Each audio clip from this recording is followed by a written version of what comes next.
Who is Edmund Kemper? Edmund Kemper, at age 15, killed both his grandparents to see what it felt like. Upon release, he drifted, picking up and releasing female hitchhikers. But he soon stopped letting them go, killing 6 young women in the Santa Cruz, California area in the 1970s. In 1973, he killed his mother and her friend before turning himself in. Early life. Kemper was born on December 18, 1948 in Burbank, California, the middle child of E. and Clarnell Kemper. After his parents' divorce in 1957, he moved with his mother and 2 sisters to Montana. Kemper had a difficult relationship with his alcoholic mother, as she was very critical of him, and he blamed her for all of his problems. When he was 10 years old, she forced him to live in the basement away from his sisters, whom she feared he might harm in some way. Signs of trouble began to emerge early.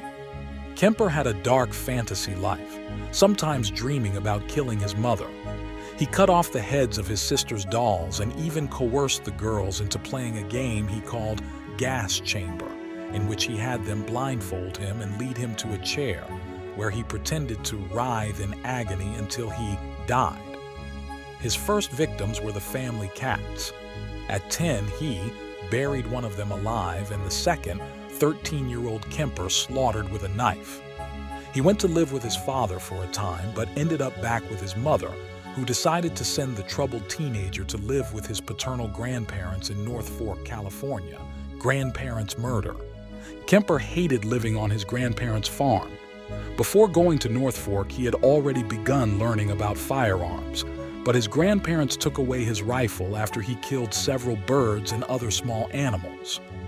On August 27, 1964, Kemper finally turned his building rage on his grandparents. The 15-year-old shot his grandmother in the kitchen after an argument, and when his grandfather returned home, Kemper went outside and shot him by his car and then hid the body. Afterward, he called his mother, who told him to call the police and tell them what happened. Later, Kemper would say that he shot his grandmother to see what it felt like. He added that he had killed his grandfather so that the man wouldn't have to find out that his wife had been murdered. For his crimes, Kemper was handed over to the California Youth Authority. He underwent a variety of tests, which determined that he had a very high IQ, but also suffered from paranoid schizophrenia. Kemper was eventually sent to Atascadero State Hospital, a maximum security facility for mentally ill convicts. Release. In 1969, Kemper was released at the age of 21.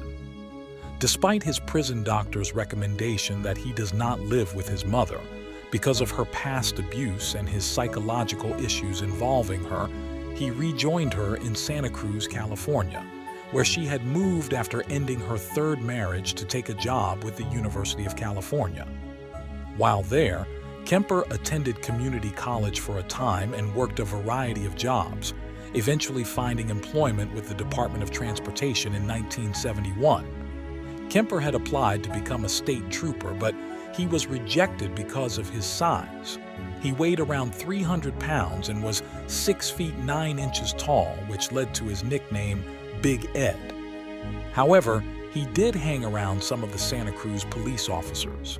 One gave him a training school badge and handcuffs, while another let him borrow a gun, according to Whoever Fights Monsters by Robert K. Ressler and Tom Schachtman. Kemper even had a car that resembled a police cruiser. The same year he began working for the Highway Department, Kemper was hit by a car while out on his motorcycle. His arm was badly injured and he received a $15,000 settlement in the civil suit he filed against the car's driver. Unable to work, Kemper turned his mind toward other pursuits. He noticed a large number of young women hitchhiking in the area. In the new car he bought with some of his settlement money, Kemper began storing the tools he thought he might need to fulfill his murderous desires, including a gun, a knife, and handcuffs. The co-ed killer. At first, Kemper picked up female hitchhikers and let them go. However, When he offered a ride to two Fresno State students, Mary Ann Pess and Anita Lucchesa, they would never make it to their destination. Their families reported them missing soon thereafter, but nothing would be known of their fates until August 15th, when a female head was discovered in the woods